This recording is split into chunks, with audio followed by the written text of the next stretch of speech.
Let's reel in some monsters with the brand new Marlynn.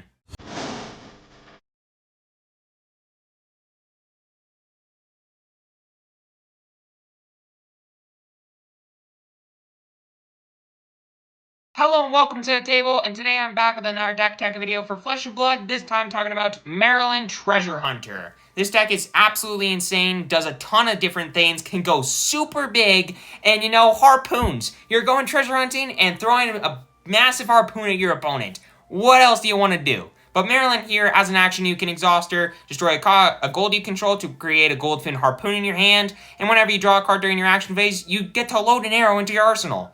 Really insane value, especially with a certain card like 3 of a Kind, for example. I mean, really, really good for you.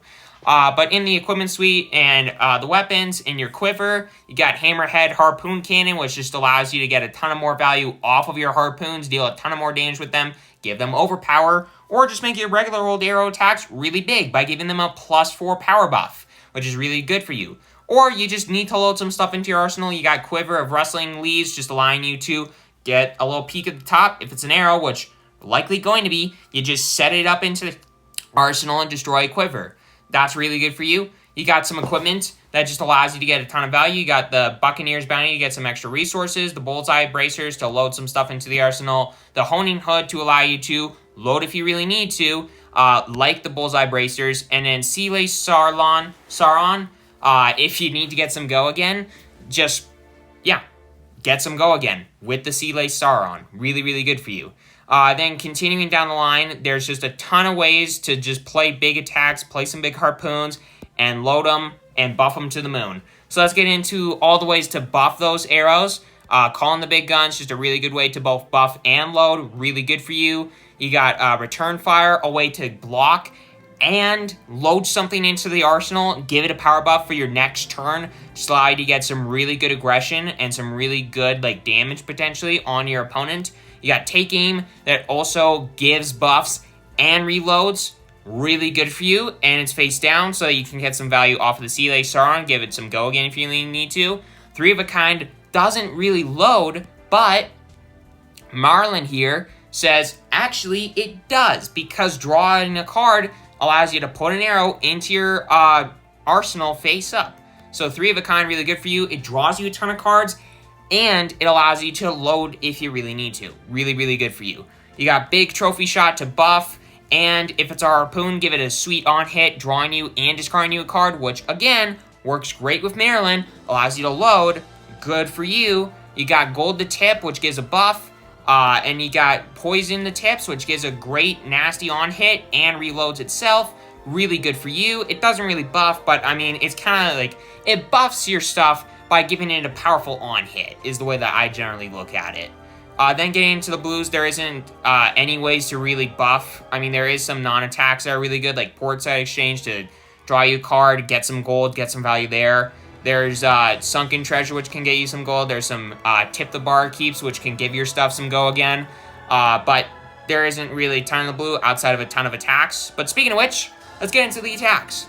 Bolt and Shot, which can reload. Endless Arrows, which can just keep coming back over and over again. Just be an endless barrage on your opponent. Just attacking with it, getting value off of it every single turn. Great, great, great for you. You got some other really good attacks, like the King Shark Harpoon. First Harpoon, it can just strip cards from the opponent's hand and make you gold.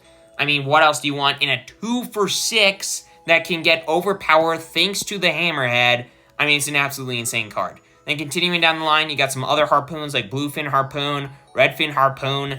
Great cards that just strip cards from the opponent's hand and get you some gold. What else do you want? They're absolutely insane rares. Then I just got some other arrows like Bolt and Shot, Drill Shot, Infecting Shot, Pattern Helix as a 2-of to reload if you need it, Sleep Dart as a way to shut down the opponent's effects if you need it, and Widowmaker as a way to just come in with a ton of damage and strip cards from the opponent's hand, and say, hey, you want to block this in order to not make it a 1-for-5 in blue, but you can't defend with D-Reacts, which is really good. But yeah, Widowmaker a good 2-of if you need it. It's just ton of blues. Not a lot of them have go again, but thanks to the Sea Lace Sauron, maybe they can get go again, because there are a lot of ways to reload in this deck. But then I got the inventory. I got some big cards like Battering Shot. When you're playing against the right deck, this card can be absolutely insane and just deal a ton of damage to your opponent, like basically by just stripping a ton of cards from their hand. That kind of thing is what I mean. King Kraken Harpoon can do something similar to that. Basically, if you're playing against a deck with a ton of attack actions, you play the King Shark Harpoon. Non-attack actions, you play the King Kraken Harpoon. They're both really good. This one can be really good in the right matchup, but generally speaking, the King Shark Harpoon is going to be a little bit better. Continuing down the line, I got Take Cover as a good way to be more defensive if you really need it, and Reloading at the same time, which can also be really powerful and strong for you. And then I got Yellowfin Harpoon, just as a way if you're playing against a deck that needs a ton of yellows and you have some harpoons that just aren't going to be as good, maybe like a Bluefin Harpoon there because there's going to be a lot of yellows, then switch it in with the Yellowfin Harpoon. Just a really, really good card. And then I got some Arcane Barrier. And that's it. The deck, it just can go so big, deal so much damage, and interact with the opponent a ton because it's a Ranger deck. And Ranger decks have so much interaction and can deal so much damage, it's not even funny.